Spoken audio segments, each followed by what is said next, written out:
So hello everyone, आज हम पहुंच चुके हैं अपनी PYQ सीरीज में chapter work energy and power पे, which is very very important chapter. Okay, तो चलिए इसके प्रीवियस ईयर क्वेश्चंस को हम देख लेते हैं।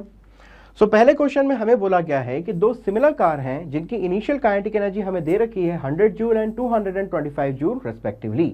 जब कार पे ब्रेक लगाया जाता है ना, तो कार ए जो है वो स्टॉप होती है after travelling a distance of 1000 metre और कार बी आपकी जो है वो 1500 मीटर ट्रैवल करके रुकती है। अगर जो काइनेटिक फ्रिक्शन की बात की जाए जो कि कार ए पे लग रहा है वो कितना है आपका FA, और कार बी पे जो काइनेटिक फ्रिक्शन का फोर्स लग रहा है वो FB है। तो हमको बताना है यहाँ पे ratio of FA and FB क्या हो जाएगा। तो चलिए समझते हैं इस क्वेश्चन के सोल्यूशन को। लेट अस से कार आपकी हॉरिजॉन्टल एक्सिस के अलोंग मूव कर रही है। इनिशियली मान लेते हैं कि कार जो थी ना वो यहाँ पे थी और ये मूव कर रही थी with a speed of u। Now finally क्या होता है, यहाँ पे ब्रेक लगने के बाद ये रुक जाती है after travelling A displacement of s। तो यहाँ पे आपका फाइनल पोजीशन आ जाएगा कार का, जहाँ पे इसकी जो स्पीड है वो क्या हो जाएगी आपकी 0। तो यहाँ पे v का वैल्यू हो जाता है 0। तो देखो यार, यहाँ पे काइनेटिक एनर्जी जो होगी आपकी फाइनली वो भी क्या हो जाएगी 0। सो kinetic energy final is also 0। अब देखो कार आपकी ना स्पीड कम होते होते होते होते रुक गई। इसका मतलब क्या रहा होगा कि यहाँ पे अपोजिट डायरेक्शन में, मोशन के अपोजिट डायरेक्शन में फोर्स लगेगा। जो कौन सा फोर्स होगा, फ्रिक्शन का फोर्स। ओके, सो क्या कर लेते हैं यहाँ पे वर्क एनर्जी थ्योरम का यूज कर लेते हैं। तो हम बोलेंगे that according to work energy theorem I can say work done by all the forces is simply equal to change in kinetic energy. अब देखो यार, यहाँ पे हॉरिजॉन्टल एक्सिस के अलोंग आपका केवल फ्रिक्शन का फोर्स ही काम कर रहा होगा। सो फ्रिक्शन का फोर्स जो है वो बैकवर्ड डायरेक्शन में है, जबकि डिस्प्लेसमेंट फॉरवर्ड डायरेक्शन में है। तो वर्क डन क्या हो जाएगा, negative. It will be equal to minus of F into S. This will be equal to kinetic energy final minus kinetic energy initial. लेकिन ध्यान से देखो, काइनेटिक एनर्जी फाइनल तो आपकी 0 है। सो हम बोलेंगे यहाँ पे आ जाता है माइनस ऑफ फ्रिक्शन का force into displacement equal to minus of kinetic energy initial. So क्या ऐसे बोल सकते हैं यहाँ से कि जो आपका F इंटू एस होगा it is simply equal to initial kinetic energy. Now यहीं से हम क्या कर लेते हैं, रिलेशन बना लेते हैं। तो हम बोलेंगे यहाँ से दैट कि जो आपका काइनेटिक एनर्जी होगा कार ए के लिए initially divided by kinetic energy for car B initially will simply be equal to FA upon FB multiplied by SA divided by SB। Okay, तो सिंपली वैल्यू फीड कर लेते हैं जो question में दे रखी है। सो इसकी काइनेटिक एनर्जी थी 100 और कार बी की काइनेटिक एनर्जी इनिशियली थी 225। This will be equal to FA upon FB multiplied by, पहली कार जो थी वो आपकी 1000 मीटर चलने के बाद स्टॉप कर जाती है और दूसरी कार जो थी वो 1500 मीटर चलने के बाद स्टॉप होती है। नाउ सिंप्लीफाई कर लो फर्दर। तो यहाँ पे आप देख सकते हो कि यहाँ पे आपका आ जाएगा 25 से इसको काट देते हैं तो ऊपर जाएगा 4 और नीचे आ जाएगा 9। This will be equal to FA upon FB। और यहाँ देखो, इसको यदि हम कैंसिल आउट करते हैं तो यहाँ पे आपका बच जाएगा 2 अपॉन 3। ओके, फर्दर सिंप्लीफाई कर लो तो देखो यहाँ से आपका FA अपॉन FB का वैल्यू क्या आ जाता है, it will be 4 upon 9 multiplied by 3 upon 2 which can be written as 2 upon 3। So the ratio is 2 upon 3। Option में यदि हम देखें तो आप देख लोगे इधर कि ऑप्शन नंबर 2 में आपको मिल जाता है 2 upon 3। So option number 2 is our correct answer. So next question में हमें बोला जा रहा है कि एक ऑब्जेक्ट है जो कि मूव कर रही है एक्स एक्सिस के अलोंग और उसकी इनिशियल काइनेटिक एनर्जी दी गई है 10 जूल। नाउ इस ऑब्जेक्ट पे एक फोर्स एक्ट करता है जो कि है -2i cap plus 3j cap Newton और ये इसे डिस्प्लेस कर देता है थ्रू x डिस्प्लेसमेंट जो कितनी है आपकी 3i कैप मीटर। अब हमें बताना है कि इस ऑब्जेक्ट की काइनेटिक एनर्जी क्या हो जाएगी at the end of displacement x। ठीक है, तो चलो सॉल्व कर लेते हैं इसको हम लोग। सो यहाँ पे हम बोलेंगे जो आपका फोर्स वेक्टर गिवन है हमें वो हो जाता है आपका -2i cap plus 3j cap in newton और डिस्प्लेसमेंट वेक्टर हमको दे रखा है यहाँ पे 3i कैप। क्या साथ में प्लस 0j कैप लिख दे तो कोई प्रॉब्लम होगी? ओके, नहीं होगी ना। तो यहाँ पे हम साथ में लिख देते हैं plus 0j cap in metre. अब देखो यार, हम जानते हैं जो वर्क डन होता है it is dot product of force vector and displacement vector. तो यहाँ पे सिंपली आप क्या कर दोगे, डॉट प्रोडक्ट कर दोगे फोर्स वेक्टर और डिस्प्लेसमेंट वेक्टर का। तो हमको यहाँ पे मिल जाएगा -2 इंटू 3 प्लस 3 इंटू 0। सो यहाँ से आप देख सकते हो वर्क डन कितना निकल के आता है -6 जूल। नाउ अगेन हम क्या कर लेते हैं, यहाँ पे यूज कर लेते हैं वर्क एनर्जी थ्योरम का। सो वर्क एनर्जी थ्योरम के अनुसार हम बोल सकते हैं दैट वर्क डन जो होता है it is simply equal to change in your kinetic energy. Now work done कितना हो गया आपका minus of 6 joule. And kinetic energy के चेंज को हम क्या लिख सकते हैं, काइनेटिक एनर्जी फाइनल जो निकालनी है माइनस काइनेटिक एनर्जी इनिशियल जो हमें दी गई थी कितनी 10 जूल। सो यहाँ से काइनेटिक एनर्जी जो फाइनली आ जाती है it will be equal to 10 minus 6 which is 4 joule. So mark कर लेते हैं इस ऑप्शन के अंदर। तो आप देख पाओगे यहाँ पे कि ऑप्शन नंबर 3 में हमें दे रखा है 4 joule. So option number 3 is our correct answer. So यहाँ इस प्रॉब्लम में हमें बोला जा रहा है कि एक ऑब्जेक्ट है जो फॉल करती है from a height of 10 metre above the ground. जब ये जमीन पे आके स्ट्राइक करती है तो इसकी 50% of the kinetic energy loss हो जाती है। अब हमें बताना है कि जब रिबाउंड करके उठेगी तो कितनी हाइट तक उठ पाएगी। क्लियर? तो चलो इमेजिन करो कुछ ऐसा सिचुएशन है, यहाँ पे ये आपकी ग्राउंड की सरफेस है और यहाँ पे ऑब्जेक्ट आके फॉल करती है from a height of late us से h1 is equal to 10 metre. Initially इसकी वेलोसिटी क्या रहेगी, फॉल कर रही थी तो ये 0। अब जब जमीन पे आके स्ट्राइक करती है ना तो मान लेते हैं इसकी वेलोसिटी कितनी है v1 और उसके करस्पॉन्डिंग काइनेटिक एनर्जी हो जाएगी k1। जैसे ये रिबाउंस करती है ना तो यहाँ पे आपका क्या हो जाएगा, ये ऊपर उठेगी ना तो इसकी वेलोसिटी लेटस से उठते समय क्या रहेगी v2 और उसके corresponding kinetic energy let's say k2। Now जब ये उठ के ऊपर जा रही है तब मैक्सिमम हाइट पे पहुंच के वापस से इसकी वेलोसिटी क्या हो जाएगी, 0 ही हो जाएगी। लेटस से ये h2 हाइट तक उठती है। सो h2 का वैल्यू ही हमको यहाँ पे निकालना है। ठीक है, तो देखो यार v1 की हम बात कर लेते हैं। So v1 can be written as under root of 2gh। Value feed कर लो इसकी तो v1 का वैल्यू हो जाएगा 2 इंटू 10 इंटू 10 का अंडर रूट। सो v1 का value is coming out to be under root of 200। Okay, now इसके करस्पॉन्डिंग काइनेटिक एनर्जी की बात कर लेते हैं। सो काइनेटिक एनर्जी नंबर 1 क्या हो जाएगी आपकी, half of m into v1 का square which can be written as half of m into under root of 200 का स्क्वायर दैट इज 200। सो यहाँ से काइनेटिक एनर्जी आपकी नंबर 1 आ जाती है 100 m। अब देखो ये वो काइनेटिक एनर्जी है जिसके साथ जमीन पे आके आपकी ऑब्जेक्ट स्ट्राइक करती है। जैसे ये उठेगी ना तब इसकी 50% ऑफ द एनर्जी काइनेटिक वाली लॉस हो चुकी है। सो काइनेटिक एनर्जी नंबर 2 जो कि उठते समय की काइनेटिक एनर्जी है वो क्या हो जाएगी, इनिशियल काइनेटिक एनर्जी का आधा हो जाएगी क्योंकि 50% लॉस हो जाता है। तो ये कितना निकल के आता है आपका, देख लो यहाँ पे 100 m divided by 2 which is 50 m। अब देखो यार जैसे जैसे बॉल ऊपर की ओर उठेगी ना तो यही काइनेटिक एनर्जी कन्वर्ट होती चली जाएगी पोटेंशियल एनर्जी के अंदर। तो हम बोल सकते हैं that loss in kinetic energy is simply equal to gain in potential energy. So जो लॉस है काइनेटिक एनर्जी में वो है आपका 50 m और जो गेन हो जाएगा पोटेंशियल एनर्जी में वो क्या हो जाएगा mg into h2। Now m से m को कैंसिल आउट कर देते हैं तो यहां से देखो h2 की वैल्यू आपको मिल जाएगी 50 डिवाइडेड बाई g।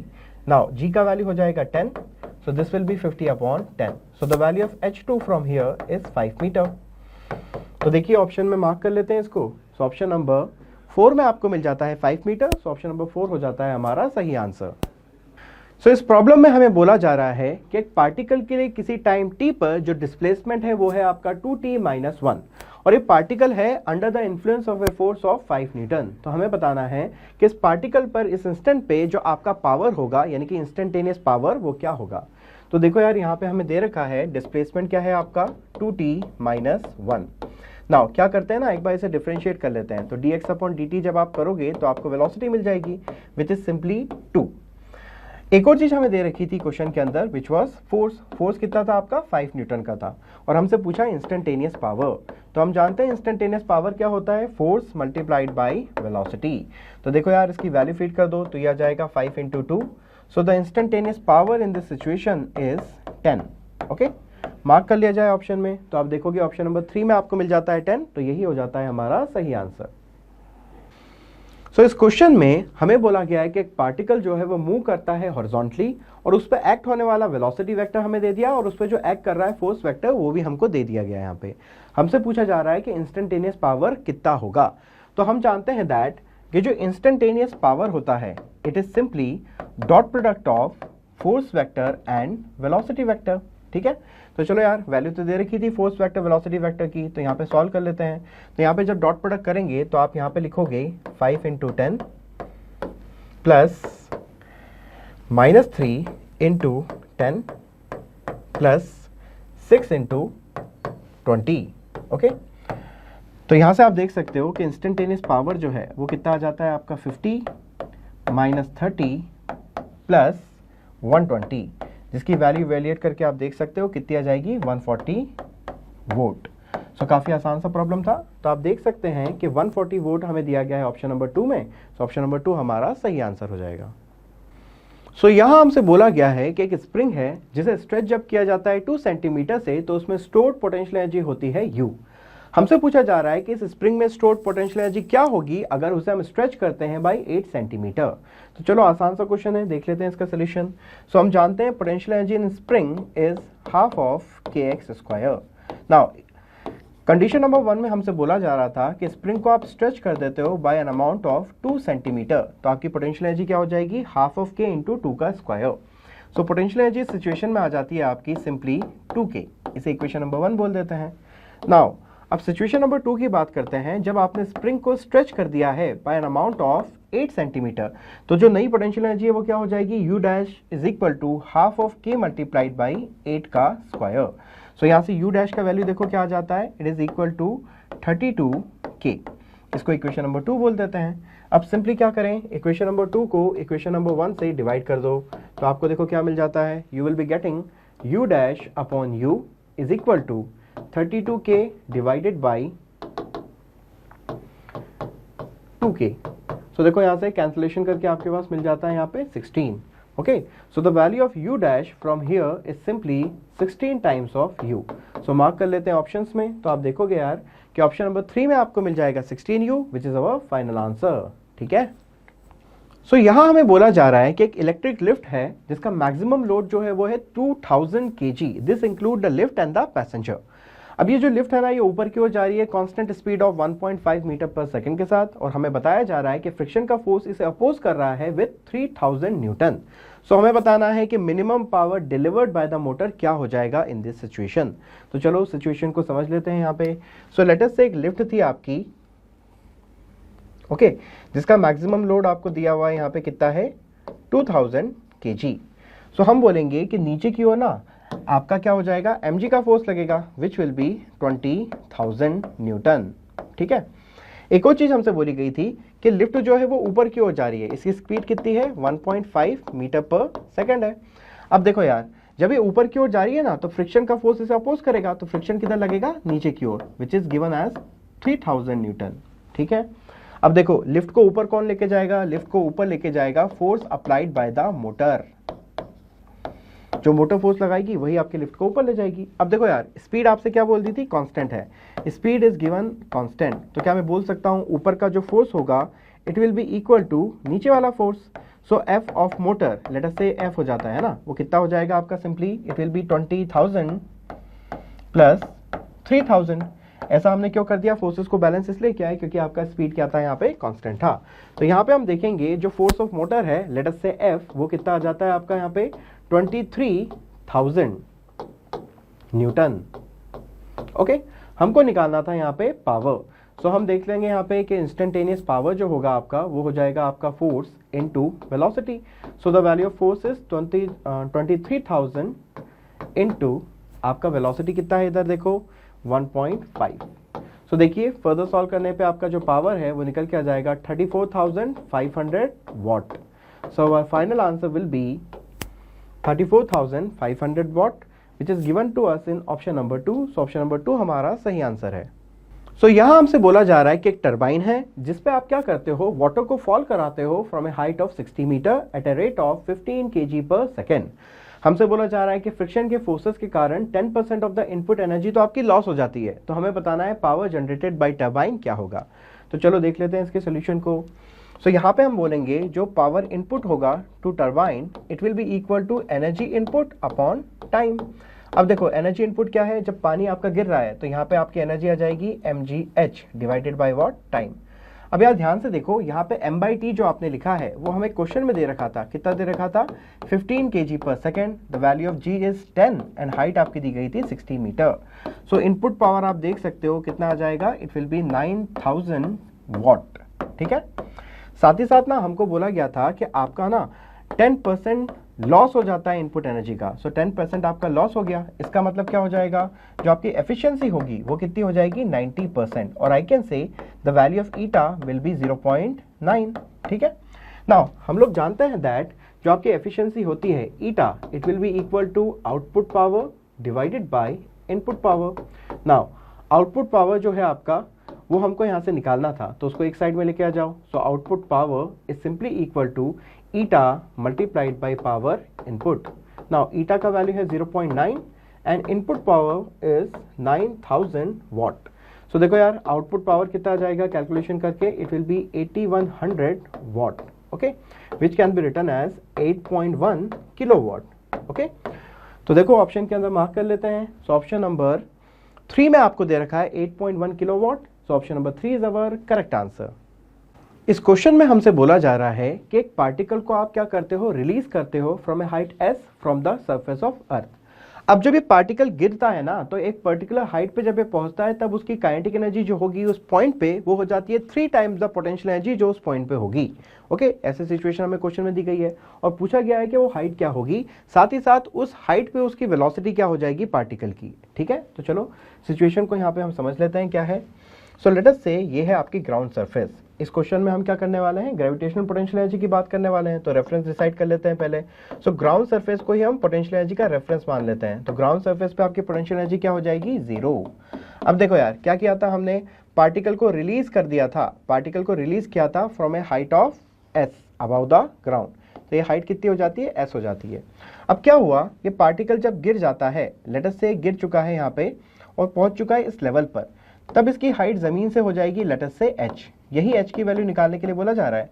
अब देखो ये नीचे की ओर गिरते हुए आ रहा है ना, तो यहाँ पे इस इंस्टेंट पे लेट अस से इस हाइट पे इसकी वेलोसिटी हो जाती है v, वो भी हमको निकालनी है, ओके।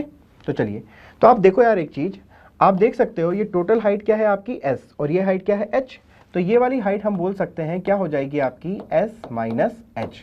लेट अस से ये है आपका पॉइंट A और ये वाला आपका लेवल हो जाता है पॉइंट B पर, ठीक है। चलो अब काम करना स्टार्ट कर देते हैं हम लोग। तो हम यहाँ पे एक चीज बोल सकते हैं कि जब आप A से B तक की बात कर रहे हो, A to B तक की जब हम बात करेंगे तब हम बोल सकते हैं कि यहाँ जो होगा ना आपका जो लॉस होगा पोटेंशियल एनर्जी में, वही आपका क्या हो जाएगा, gain in kinetic energy, okay. Now so हम बोलेंगे देखो लॉस कितना हुआ पोटेंशियल एनर्जी में, so it will be equal to m into G into वो हाइट जिससे गिर चुका है। तो ये गिर चुका है कितना, s minus h। Now this will simply be the gain in kinetic energy, okay. तो यही आपकी काइनेटिक एनर्जी हो जाती है। अब हमें बोला गया था कि पॉइंट बी पर आपकी जो काइनेटिक एनर्जी है ना, it is equal to 3 times the potential energy जो इस पॉइंट पर होगी। तो यहाँ पे हम बोल देंगे this is equal to 3 times of potential energy at that point. तो यह आ जाएगा आपका m into G into S minus m into G into H equal to 3 times of potential energy at point B. तो वहां पे की potential energy क्या हो जाएगी, mgh। तो यहाँ जाता है 3 mgh। नाउ फर्दर सिंप्लीफाई कर लो इसको, तो आप देख सकते हो ये क्या बन जाएगा, mg into S will be equal to 4 times of mgh। Now mg से mg को कैंसिल आउट कर दो, so the value of h from here is simply s upon 4। तो ये तो आपका क्या हो गया, एक आंसर हो गया। नाउ एक और चीज निकालनी थी आपको कि जब ये पॉइंट बी पे पहुंचा है हाइट h पर अबाउट द ग्राउंड, तो इसकी स्पीड क्या हो जाएगी।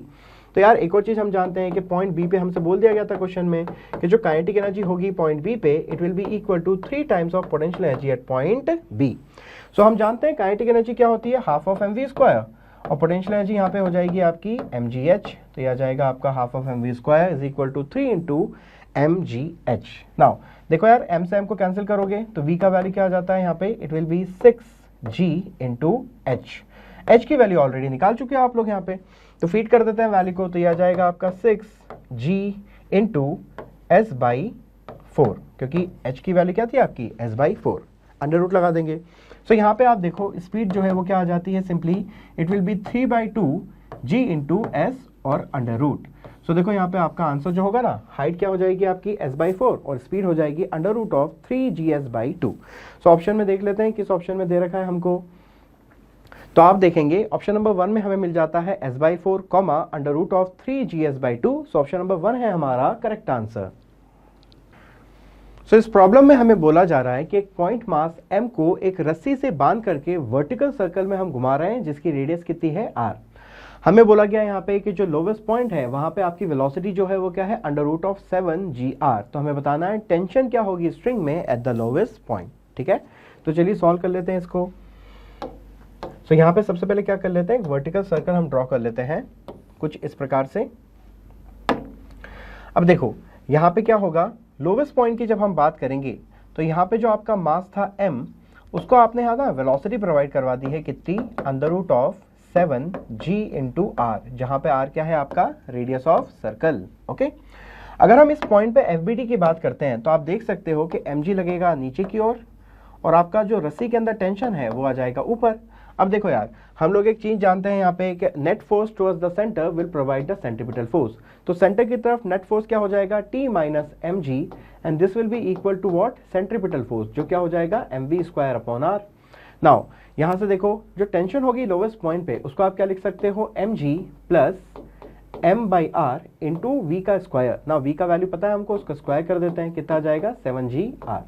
सो यहाँ देखो टेंशन का वैल्यू आ जाएगा mg प्लस, यहाँ पे कैंसिलेशन कर दो r से r का, तो क्या बचता है 7 times of mg। So the value of tension at the lowest point is coming out to be 8 mg। Mark कर लिया जाए ऑप्शन के अंदर, तो आप देख सकते हो कि ऑप्शन नंबर 3 में आपको मिल जाएगा 8 mg। So option number 3 is our correct answer. So इस प्रॉब्लम में हमें बोला जा रहा है कि जो एनर्जी रिक्वायर्ड होगी to break one bond in DNA, it is 10 to the power minus 20 joule. हमें बताना है इसकी वैल्यू इलेक्ट्रॉन वोल्ट में क्या हो जाएगी। तो चलो सॉल्व कर लेते हैं इसको।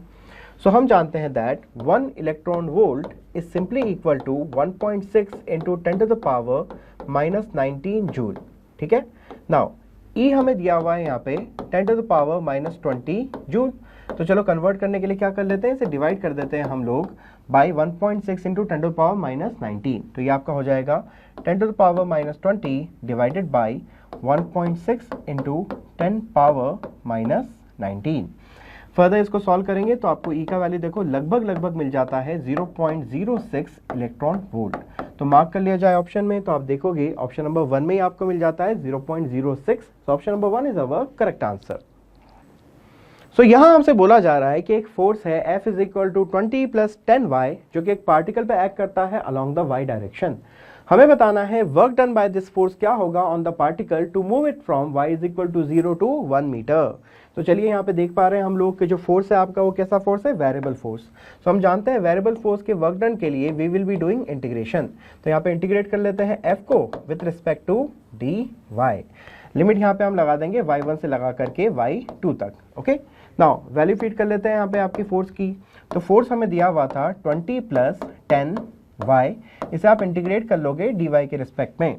लिमिट आपको लगा देनी है y इज इक्वल टू 0 से लगा करके 1 मीटर तक। ठीक है, सो आप देखो यार यहाँ पे इंटीग्रेट जब इसे आप करोगे तो 20 का इंटीग्रेशन क्या आ जाएगा 20y, limit from 0 till 1, plus इसका इंटीग्रेशन करने पे आ जाएगा 10y स्क्वायर अपॉन 2। लिमिट लगा देंगे हम कहाँ से कहाँ, 0 से 1 तक। ओके, फर्दर सिंप्लीफाई कर लो। सो वर्क डन क्या आ जाएगा 20 into upper limit minus lower limit, plus ये हो जाएगा 5 और अपर लिमिट 1 का स्क्वायर माइनस लोअर लिमिट 0 का स्क्वायर। सो अब आप यहाँ पे देख पा रहे हो कि आपका जो वर्क डन निकल के आ रहा है it is simply equal to 20 plus this is 5 into 1, so 5। So work done आ जाता है आपको 25 जूल। सो मार्क कर लिया जाए ऑप्शन में, तो आप देख सकते हो कि ऑप्शन नंबर 1 में आपको मिल जाएगा 25 जूल। सो ऑप्शन नंबर 1 हो जाता है हमारा सही आंसर। सो इस प्रॉब्लम में हमें यहाँ पे बोला जा रहा है कि एक बॉडी को आप क्या करते हो, इनिशियली रेस्ट से रिलीज कर देते हो, तो ये स्लाइड कर रही है आपकी फ्रिक्शनलेस ट्रैक पे, जैसा कि आप फिगर में देख पा रहे हैं। अब हमसे बोला जा रहा है that body just completes A vertical circle of diameter AB, जैसा कि आप देख पा रहे हो यहाँ पे डायग्राम के अंदर। तो हमें बताना है ये हाइट h क्या हो जाएगी। क्लियर? सो क्वेश्चन को ध्यान से देखिए, क्या बोला जा रहा है, जस्ट कंप्लीट्स ए वर्टिकल सर्कल। तो यहाँ पे हमें ना क्रिटिकल कंडीशन में काम करने की बात की जा रही है। तो हम जानते हैं उस सिचुएशन में वर्टिकल सर्कल के लोवेस्ट पॉइंट पे जो वेलोसिटी होती है वो क्या हो जाती है, under root of 5g(r). Okay, चलो तो अब देखो इस क्वेश्चन को हम सॉल्व करेंगे by using mechanical energy conservation. तो हम MEC लगा लेंगे यहाँ पे बिटवीन पॉइंट A, जो कि आपका lowest point of vertical circle होगा, एंड पॉइंट C, जहां से आपने क्या किया था, इस ऑब्जेक्ट को रिलीज किया था। ओके, तो देखो यार जब इसे रिलीज किया है तो यहाँ पे आपका वेलोसिटी क्या हो जाएगा, 0 हो जाएगा। ओके, साथ ही साथ हम क्या करेंगे, मैकेनिकल एनर्जी कंजर्वेशन में पोटेंशियल एनर्जी की बात कर रहे होंगे। तो यहाँ पे reference for the potential energy हम सिलेक्ट कर लेते हैं कहाँ पे, जहाँ पे आपका पॉइंट A है वहीं पे। So this is your reference for potential energy, और रेफरेंस पे पोटेंशियल एनर्जी कितनी होती है, 0 हो जाती है। ओके, तो कुछ इस प्रकार का सिचुएशन है आपका यहाँ पे। तो चलो यार अप्लाई कर लेते हैं यहाँ पे MEC between point C and point A। So using MEC यानी कि mechanical energy conservation between C and A point. So हम बोल सकते हैं kinetic energy plus potential energy at point C will be equal to kinetic energy plus potential energy at point A. Okay, now C के लिए kinetic energy क्या हो जाएगी आपकी 0, क्योंकि यहाँ से इसे रिलीज किया गया था। लेकिन आप देखो यार, पोटेंशियल एनर्जी क्या हो जाएगी यहाँ पे एम जी इंटू एच हो जाएगी। रेफरेंस से आप ऊपर जा रहे हो ना यहाँ पे, तो क्या आ जाएगा आपका M into G into H, जहाँ पे एच की वैल्यू हमको वर्कआउट करनी है। अब आप यहाँ पे देख लो, ए पॉइंट के लिए बात करेंगे तो आपका काइनेटिक एनर्जी हो जाएगा half of M into under root of 5g R का स्क्वायर, प्लस पोटेंशियल एनर्जी आपकी ए पॉइंट पे हो जाएगी 0, क्योंकि वहीं पे रेफरेंस सिलेक्ट कर रखा है। फर्दर देखो यार, यहाँ पे इसको सिंप्लीफाई कर लेते हैं, एम से एम को कैंसिल कर देते हैं। So it will be G H is equal to this will be 5/2 into G into R. Okay, now यहाँ पे आप देखो जी से जी को भी कैंसिल आउट कर सकते हो, तो h का वैल्यू क्या आ जाता है आपका यहाँ पे, it will be 5/2 into R. Now देखो r क्या है यहाँ पे, r is the radius of this circle. तो यदि हम बात करें यहाँ पे r अगर इसका रेडियस है, then it will be equal to diameter divided by 2। तो जहाँ पे आपका रेडियस r है ना, वहाँ पे सब्सटीट्यूट कर देते हैं हम d/2, तो यहाँ पे आ जाएगा आपका 5/2 into diameter upon 2। So the value of h from here will simply be equal to 5/4 times of diameter. Option में अगर हम देखें तो आप देख पा रहे हो कि ऑप्शन नंबर 4 में आपको मिल जाता है 5/4 times of d। So option number 4 is our correct answer. Okay, so इस प्रॉब्लम में हमें बोला जा रहा है कि एक रेन की ड्रॉप है जिसका मास है 1 ग्राम। ये फॉल करती है from a height of 1 kilometre, और जब ग्राउंड से टकराती है तो इसकी स्पीड हो जाती है 50 मीटर पर सेकेंड। तो हमें बताना है work done by gravitational force, साथ ही साथ हमें बताना है work done bye resistive force of air क्या होगा, यानी कि एयर रेसिस्टेंस के कारण जो वर्क डन होगा वो भी हमको निकालना है। ठीक है, तो काम करना स्टार्ट कर लेते हैं। Number 1 is work done by gravitational force. तो हम जानते हैं work done by gravitational force जो होगा आपका, वो क्या हो जाएगा, it will simply be equal to mgh, क्योंकि ऑब्जेक्ट फॉल कर रही है ओके h अमाउंट से। सो यहाँ पे हम सिंपली वैल्यू फीड कर लेते हैं। तो work done by gravitational force क्या हो जाएगा, mass which is given as 1 gram, तो कन्वर्ट कर लेते हैं इसको kg के अंदर। So we will divide by 1000 multiplied by g का value 10 multiplied by h। Now h कितना दे रखा है, 1 किलोमीटर, कन्वर्टेड टू मीटर, तो यहाँ पे आप क्या लिख दोगे 1000। ओके, सो देखो यार, work done by gravitational force simply क्या निकल के आ जाता है आपका 10 जूल। नाउ मूविंग ऑन, इसका सेकंड पार्ट सॉल्व करते हैं। सो सेकंड पार्ट सॉल्व करने के लिए हम क्या करते हैं ना, we will be using work energy theorem. So using work energy theorem, I can say according to work energy theorem that work done by all the forces क्या होता है, change in kinetic energy, means kinetic energy final minus kinetic energy initial. अब एक बात समझे, यहाँ पे initially आपकी काइनेटिक एनर्जी क्या रही होगी, 0 रही होगी, क्योंकि आपका जो वाटर का ड्रॉप है वो जब आपका क्या करता है, फॉल करता है, तो इनिशियल वेलोसिटी क्या हो जाएगी 0, तो इनिशियल काइनेटिक एनर्जी भी आपकी हो जाती है 0। नाउ क्या करते हैं ना, एफबीडी बना लो आपकी पानी की ड्रॉप का, तो हम बोलेंगे पानी की ड्रॉप नीचे की ओर गिर रही है। ओके, तो नीचे की ओर क्या लगेगा, इस पे mg का फोर्स लग रहा है। अब देखो यार, क्योंकि इसकी वेलोसिटी जो है ना वो नीचे की ओर है, तो आप देख सकते हो कि जो रेसिस्टेंस फोर्सेस होंगे वो लगेंगे ऊपर की ओर, यानी कि आपका जो एयर रेसिस्टेंस लगेगा उसके कारण जो फोर्स आएगा, एफ एयर बोल देते हैं उसको, वो ऊपर की ओर लगेगा। ठीक है, जबकि देखो वेलोसिटी नीचे की ओर है, इसका डिस्प्लेसमेंट भी आपका हो रहा है नीचे की ओर। तो देखो वर्क एनर्जी थ्योरम के जो स्टेटमेंट है उसकी बात कर लेते हैं, work done by all the forces बराबर चेंज इन काइनेटिक एनर्जी। तो यहाँ पे हम लिख सकते हैं वर्क डन किस किस के कारण होगा, यहाँ पे वर्क डन हो जाएगा because of mg and work will be done because of air resistance का force. It will simply be equal to what, kinetic energy final. Okay, क्योंकि इनिशियल काइनेटिक एनर्जी 0 हो गई है। नाउ फर्दर इसको solve कर लो यहाँ पे। सो यहाँ बोल सकते हो कि work done by gravitational force, यानी mg की फोर्स के कारण वर्क डन 10 जूल है, निकाल लिया था पहले ही, तो हम लिख देंगे 10 plus work done by force of air resistance is simply equal to kinetic energy final, जिसे आप क्या लिख सकते हो, half of mass. Now mass आपका कितना दिया हुआ है, 1/10⁻³ in kg multiplied by final speed का स्क्वायर, तो यहाँ पे हम क्या लिख देंगे 50 का स्क्वायर। ठीक है, अब देखो यार फर्दर सिंप्लीफाई करो, ये आ जाएगा 10 plus work done by force of air resistance is equal to, now देखो यार कितना हो जाता है ये, this will be 1.25। Okay, so work done by force of air resistance is simply equal to 1.25 minus 10. So the value of work done by force of air resistance is coming out to be negative of 8.75 joule. Okay, work done negative क्या आ रहा है, क्योंकि देख सकते हो displacement नीचे और जो फोर्स ऑफ एयर रेसिस्टेंस है ऊपर लग रहा है, सो आपका यहाँ पे वर्क डन नेगेटिव आना ही था। तो work done by force of air resistance क्या आता है, -8.75 जूल। सो देखो ऑप्शन में मार्क कर लेते हैं। सो ग्रेविटेशनल फोर्स का वर्क डन कितना था 10 जूल और रेसिस्टिव फोर्स ऑफ एयर का वर्क डन कितना था -8.75 जूल। तो ये आपको मिल जाता है ऑप्शन नंबर सी के अंदर। सो ऑप्शन नंबर सी है हमारा सही आंसर। सो इस क्वेश्चन में हमसे बोला गया है कि एक बॉडी है जिसका मास 1 kg है और ये मूव करती है under the action of A time dependent force F vector, जो कि हमें दे दिया गया है। हमसे पूछा जा रहा है कि power developed by this force at A time T क्या हो जाएगा, यानी कि इंस्टेंटेनियस पावर की बात की जा रही है हमसे। तो चलिए सॉल्व कर लेते हैं। तो सबसे पहले हम क्या कर लेते हैं, यहाँ पे फोर्स की वैल्यू को लिख लेते हैं। So force is given to us as 2t i cap plus 3t square j cap in newton. ठीक है, अब देखो यार हमसे क्या पूछा है, इंस्टेंटेनियस पावर पूछा है। तो हम जानते हैं जो आपका इंस्टेंटेनियस पावर होता है वो क्या हो जाता है, dot product of force vector and velocity vector. So force vector तो है हमारे पास, वेलोसिटी वेक्टर निकालने हैं तो हमारा काम हो जाएगा। तो चलो काम करना स्टार्ट करते हैं। तो वेलोसिटी वेक्टर निकालने के लिए ना पहले हम क्या करते हैं, एक्सेलरेशन वेक्टर लिख लेते हैं। So acceleration vector is nothing but force vector divided by mass, और मास कितना है आपका 1 kg है। तो आपका जो है यहाँ पे एक्सेलरेशन वेक्टर वो आ जाएगा 2t i cap plus 3t square j cap. Okay, now हमको तो वेलोसिटी निकालना है यार, तो हम क्या कर सकते हैं, एक्सेलरेशन को लिख सकते हैं dv vector upon dt, that will be equal to 2t i cap plus 3t square j cap. Now simply क्या करो, थोड़ा सा मॉडिफिकेशन करके इसे ऐसे लिख सकते हैं, dv vector is equal to 2t i cap plus 3t square j cap. Now simply क्या कर लेते हैं, इंटीग्रेट कर लेते हैं दोनों साइड पर, साथ में dt आ गया। Integrating on both the side you will be getting velocity vector as equal to, this will be 2t square by 2, so this will be t square i cap plus 3t cube by 3, so this will be t cube j cap. Okay, तो यहाँ पे आपको देखो equation number 1 में force vector मिल चुका है, equation number 2 के अंदर वेलोसिटी वेक्टर मिल चुका है। सिंपली डॉट प्रोडक्ट कर लेते हैं इन दोनों का।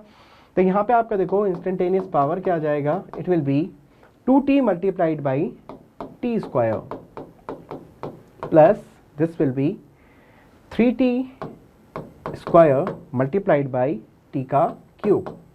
तो देखो यार क्या आ जाता है यहाँ पे, instantaneous power is simply equal to 2t cube plus 3 into T की पावर में 5। ओके, तो चलो ऑप्शन में मार्क कर लेते हैं इस चीज को। सो आप देख पाओगे कि ऑप्शन नंबर 4 में आपको मिल जाता है 2t cube plus 3 into T की power 5। Okay, so option number 4 is our correct answer. So इस प्रॉब्लम में हमें बोला गया है दैट यहाँ दो स्प्रिंग है P एंड Q, जिनके स्प्रिंग कांस्टेंट आपको दे रखे हैं Kp एंड Kq रिस्पेक्टिवली। यहाँ पे Kp is greater than Kq। अब हमें बोला गया है केस ए में हम स्ट्रेच करते हैं इन स्प्रिंग्स को by same amount and case B में हम इन्हें स्ट्रेच करते हैं बाय द सेम फोर्स। तो हमें बताना है कि केस ए और बी में जो वर्क डन होगा WP एंड WQ वो कैसे रिलेटेड हो जाएंगे। ठीक है, तो चलो काम करना स्टार्ट कर देते हैं यहाँ पे। तो सबसे पहले सिचुएशन नंबर ए यानी कि केस ए की बात कर लेते हैं हम लोग। केस ए में हमसे बोला जा रहा है कि आपने सेम अमाउंट से स्ट्रेच किया है, यानी कि दोनों ही स्प्रिंग के अंदर एक्स का वैल्यू क्या हो जाएगा, सेम हो जाएगा। अब हमें पता है वर्क डन बाय स्प्रिंग क्या होता है, हाफ ऑफ kx स्क्वायर हो जाता है। ओके, नाउ क्योंकि यहाँ पे x का वैल्यू सेम है दोनों के लिए, तो हम बोल सकते हैं work done is simply proportional to what, spring constant k। So I can say work done by p upon work done by q is simply equal to what, kp upon kq। अब देखो यार हमें क्या बोला गया था, kp का value ज्यादा है as compare to kq।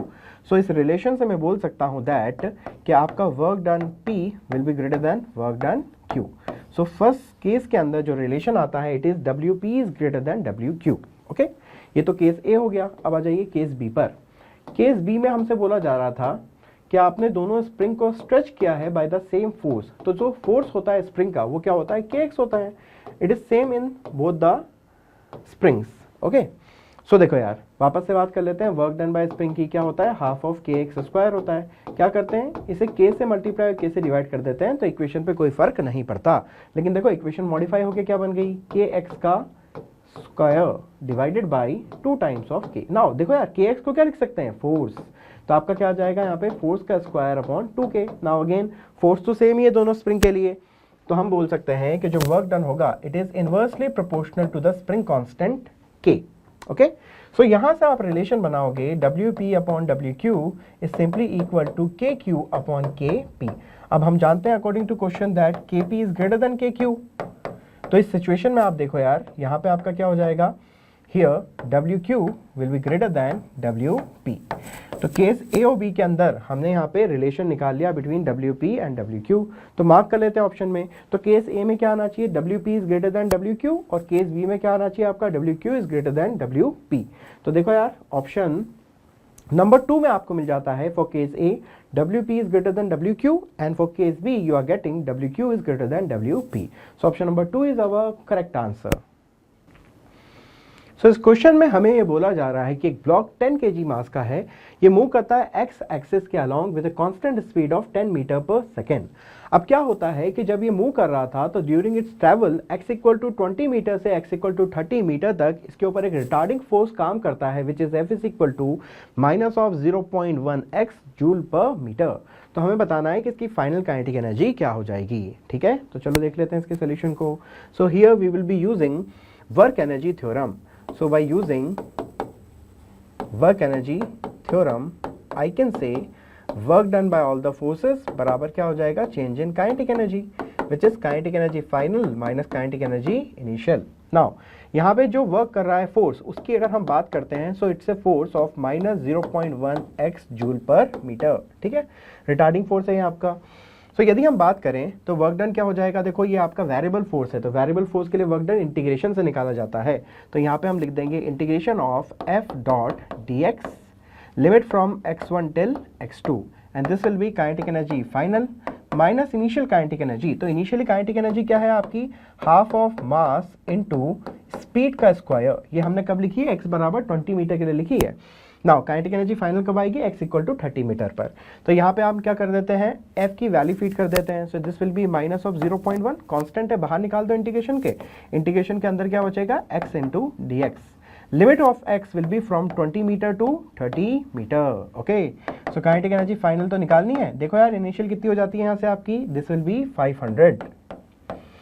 Now further integrate कर लो इसको, तो यहाँ से आपको क्या मिल जाता है, you will be getting minus of 0.1, x का इंटीग्रेशन करोगे dx के साथ तो क्या मिल जाएगा, x स्क्वायर अपॉन 2 मिल जाएगा।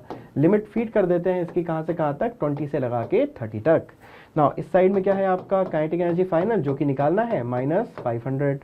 So from here feeding the limit I can से this will B minus of 0.1 upon 2, this will B how much, 900 minus 400, और इधर आपका है kinetic energy final minus 500। Now देखो यार कितना होता है, this will B 500 divided by 2 that is 250 multiplied by 0.1। Okay, तो यहां से आपको मिल जाएगा 25 विद अ नेगेटिव साइन। तो काइनेटिक एनर्जी फाइनल क्या हो जाएगी, देखो it will B 500 minus of 25। ठीक है, तो यहां से काइनेटिक एनर्जी फाइनली आपकी निकल के आ जाएगी 475 joule. So this is your kinetic energy final at 30 metre which is 475 joule. तो मार्क कर लेते हैं ऑप्शंस के अंदर। सो आप देखोगे कि ऑप्शन नंबर 3 में आपको मिल जाएगा 475 joule which is our final answer. So यहां हमसे बोला जा रहा है कि एक पार्टिकल ऑफ मास m है जिसे ड्राइव किया जाता है बाय ए मशीन जो कि डिलीवर करती है constant power of k watts. ठीक है, अब हमें बताना है कि अगर पार्टिकल रेस्ट से स्टार्ट करता है तो आपका जो फोर्स है वो पार्टिकल पे कितना एक्ट करेगा eight time t।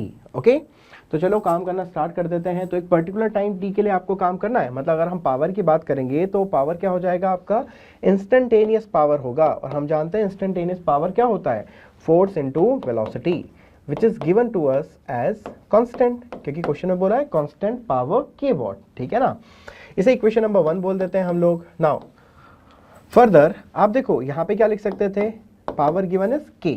Now force को लिख सकते हो मास इनटू एक्सेलरेशन, और ये आपका साथ में आ जाता है v। Now acceleration further can be written as dv upon dt multiplied by v।